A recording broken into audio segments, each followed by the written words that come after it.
मनीष कश्यप के मन में भी वही सारे सवाल उठते थे जो बिहार के एक एक गरीब के मन में उठता है। जब हम लोग बैंकों की लाइन में लगे होते हैं और कोई व्यक्ति कीमती शर्ट पहने हुए यानी हजारों रुपए मीटर या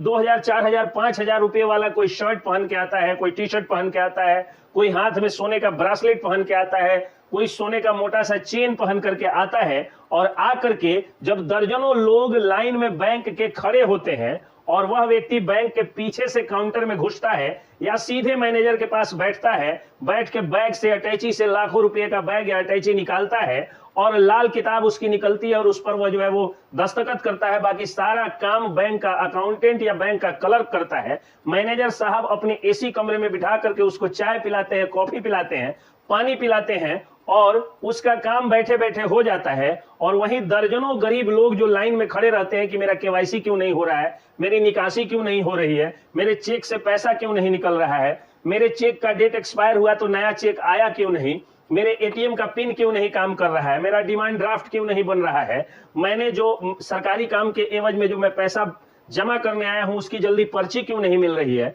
इतनी भीड़ है तो मुझे कोई सुविधा क्यों नहीं मिल रही है, बैंक में बैठा हुआ कैशियर, क्लर्क, अकाउंटेंट या मैनेजर मुझसे भी सही से बात क्यों नहीं कर रहा, क्या इसलिए कि मैं गरीब हूं। यही सारे सवाल को लेकर के और स्क्रीन पर जो यह वृद्ध व्यक्ति आपको दिख रहे हैं उसी वृद्ध व्यक्ति के एक सवाल को लेकर के मनीष कश्यप बैंक में जाते हैं, पश्चिमी चंपारण के एक बैंक में जाते हैं और जाकर के सवाल पूछते हैं कि इस गरीब के साथ वही व्यवहार, वही बर्ताव क्यों नहीं हो रहा है जो कि अमीरों के साथ बैंक में होता है, या बैंक का जिसमें जिस तरह से लाइनें नहीं लगनी पड़ती है उसी तरह से इस गरीब के साथ भी व्यवहार क्यों नहीं हो रहा है। बस यही कसूर था मनीष कश्यप का। मनीष कश्यप यही पूछने गए थे। बैंक मैनेजर साहब ने मनीष कश्यप का आम आदमी वाला शरीर, यानी मनीष कश्यप बहुत मोटे ताजे तगड़े हैं नहीं, आम आदमी वाला शरीर, गरीब टाइप वेशभूषा, ठेठ बिहारी अंदाज देखकर बैंक मैनेजर को लगा कि यह कोई गरीब का बेटा है और मेरे आंखों में आंख डाल करके यह सवाल क्यों पूछ रहा है। बस बैंक मैनेजर साहब तिलमिला गए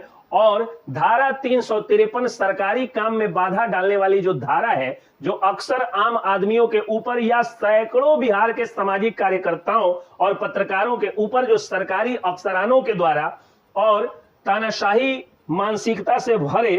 अफसरों के द्वारा जो लगा दिया जाता है, वही धारा उस बैंक के अधिकारी के द्वारा मनीष कश्यप पर लगा दिया गया। यही कारण है कि मनीष कश्यप अब बेतिया कोर्ट में पेशी के लिए आ रहे हैं और उसी मामले में मनीष कश्यप के ऊपर कुर्की जब्ती का वारंट निकला था, मनीष कश्यप की कुर्की जब्ती का आदेश कोर्ट से निकला था। बस यही कसूर मनीष कश्यप का था कि मनीष कश्यप नहीं चाहते थे कि बैंक में गरीब और अमीर दोनों के साथ अलग अलग व्यवहार हो, यानी दोहरा रवैया बैंक अधिकारियों के साथ अपनाया जाए और गरीबों का चाहे पेंशन हो, चाहे वृद्धा पेंशन हो, चाहे प्रधानमंत्री आवास योजना की राशि हो, वो टाइमली आ जाए। जिस तरह की भी सरकारी लाभ वाली राशि होती है वो सही समय पर आ जाए, उनका केवाईसी सही से हो जाए, उनका केसीसी सही से हो जाए, उनका काम सही से हो जाए और उनको भी अमीरों की तरफ बैंकों में लाइन लगना नहीं पड़े। और उसी दर्द, यानी गरीबों का वही दर्द झेल नहीं बर्दाश्त करने की सजा मनीष कश्यप भुगत रहे हैं। तो मैं ये नहीं कह रहा हूं कि किसी को भी उस बैंक मैनेजर के खिलाफ उग्र हो जाना है, लेकिन वह व्यवस्था जो अफसरशाही को बढ़ावा देती है और वह व्यवस्था जो अमीर और गरीब में भेद बनाती है, उस व्यवस्था को समाप्त करने के लिए हम लोगों को मनीष कश्यप का साथ देना होगा, या मनीष कश्यप सरीखे प्रत्येक समाजसेवी या ईमानदार पत्रकारों का साथ देना होगा। जय हिंद, जय बिहार।